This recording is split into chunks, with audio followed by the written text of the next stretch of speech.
நல்ல சமாரியன் இயேசு என்னை தேடி வந்தாரே. நல்ல சமாரியன் இயேசு என்னை தேடி வந்தாரே.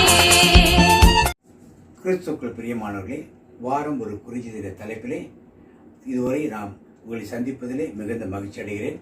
இதுவரை ஆபிரகாமை பற்றி பார்த்தோம். இந்த நாட்களுமாக ஈசாக்கின் ஜெப வாழ்க்கை என்ற தலைப்பிலே ஈசாக்கை பற்றி நாம் தியானிக்க இருக்கிறோம். ஈசாக்கு ஆபிரகாமுடைய ஒரே மகனாக இருந்தார். வாக்குத்தத்தத்தின் பிள்ளையாக அவர் இருந்தார். அவர் வாசிக்கும் பொழுது ஆதிகாமம் 24ஆம் வசனத்திலே 63ஆம் வசனத்திலே ஈசாக்கு சாயங்கால வேளையிலே தியானம் பண்ண வெளியிலே போனார் என்று கொடுக்கப்பட்டது. ஈசாக்கு தியானம் பண்ணுகிறார். எதை வைத்து அவர் தியானம் பண்ணியிருக்கிறார்? அந்த காலத்தில் பைபிள் கிடையாது, தோரா கிடையாது, சபைகள் கிடையாது, ஆலயங்கள் கிடையாது, குருவானவர்கள் கிடையாது. இப்படிப்பட்ட ஒரு சூழ்நிலையை ஈசாக்கு தியானம் செய்கிறார் ஆண்டவரிடத்தில். அடுத்ததாக 25ஆம் அதிகாரம் 21 மலடியாய் இருந்த தன் மனைவிக்காக கர்த்தரை நோக்கி வேண்டுதல் செய்கிறார்.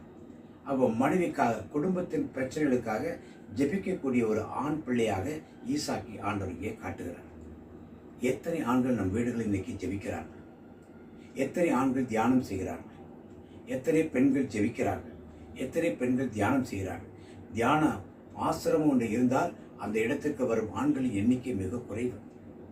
தியான மண்டபங்களில் தான் சொல்லி தியானிக்கிற மொழிய வீடுகளிலிருந்து நாம் தியானிப்பதில்லை. நாம் செல்லும் ஆலயங்களில் இருந்து நாம் தியானிப்பதில்லை. நம்முடைய எல்லாமே விண்ணப்பங்களாகத்தான் நம்முடைய ஜெபங்கள் இருக்கின்றன. இங்கே ஈசாக்கு 2 பாடங்களை கற்றுக் கொடுக்கிறார். உன்னை தேவனை பற்றி தியானிப்பது ஒன்று, வேண்டுதல்களை வைப்பது ஒன்று. இதை ஆண்கள் எத்தனை பேர் நம் குடும்பங்களில் செய்கிறோம்? பாரம்பரிய திருச்சபை, கத்தோலிக்க திருச்சபை எல்லாம் பெருமை பாராட்டிக் கொள்கிறோம். இதெல்லாம் உலகத்திற்கு பார்ப்பதற்கு மிகவும் சிறப்பாக இருக்கும். பல பேர் உங்களுக்கு இதை பற்றி சிறப்பு, நாம தான் தாய் திருச்சபை, நாம தான் எல்லோரும் என்று சொல்வார்கள். இது பெருமை அடைப்பதில் எந்த காரியமும் இல்லை. பெருமைக்கு தேவன் எதிர்த்திருக்கிறார் என்று அறிந்து கொள்வோம்.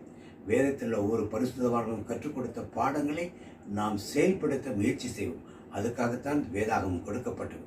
அதற்காகத்தான் விவிலியம் கொடுக்கப்பட்டிருக்கிறது. விவிலியத்தை வச்சு பூஜை செய்வதற்காக அல்ல.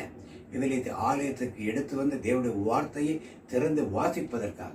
இங்கே ஈசாக்கு இந்த பாடத்தை இன்னைக்கு கற்றுக் கொடுக்கிறார். நாமும் கற்றுக்கொள்வோம். ஒவ்வொரு நாளும் தியானம் செய்வோம்.